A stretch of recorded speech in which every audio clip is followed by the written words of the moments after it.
Hello, I'm John Geib. I'm a member of the Big Country Master Gardener Association. I'm here today to talk to you about hardening off your seedlings before transplanting them outside. As you can see today, I'm sitting on my back porch, which is where I harden off my plants. If you start your vegetable seeds indoors, you'll need to harden off the plants before you plant them outside. Hardening off is the process of acclimating your plants to the outside weather conditions, including both sunshine and temperatures. This slow process will take about 7 to 10 days before you can plant your plants out in the garden. Select an area that is protected from the wind and is mostly in the shade or in indirect sunlight. You will not want to place your plants outside when it is very windy, cold, or raining. The first day that you leave the plants outside for only an hour or two, and then bring them inside.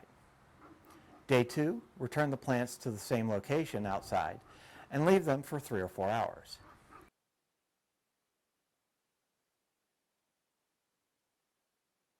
Day 3 and day 4, you'll place the plants back outside in the same location and increase the hours that they remain outside by an hour or 2 each day.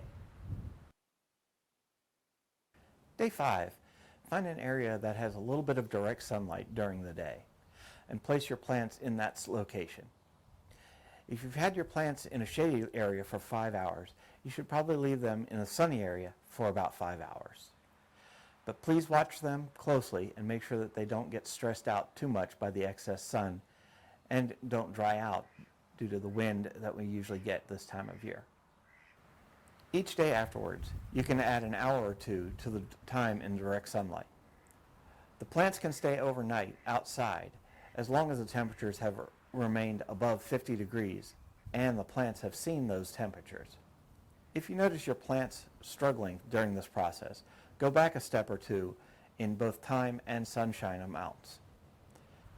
Once they've recovered from the struggling process of being hardened off a little too quickly, go ahead and continue the process of hardening them off as best as possible. Keep an eye out on moisture levels, as the outside environment will dry out the plants a lot faster than they will inside.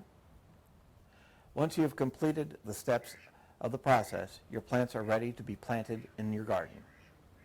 That is all for today. Thank you for watching this video. If you've learned something, please like the video. If you found our series on gardening helpful, please subscribe to our YouTube channel and hit the notification bell so you can be notified when new videos come out. Thank you again for watching, and as always, keep gardening.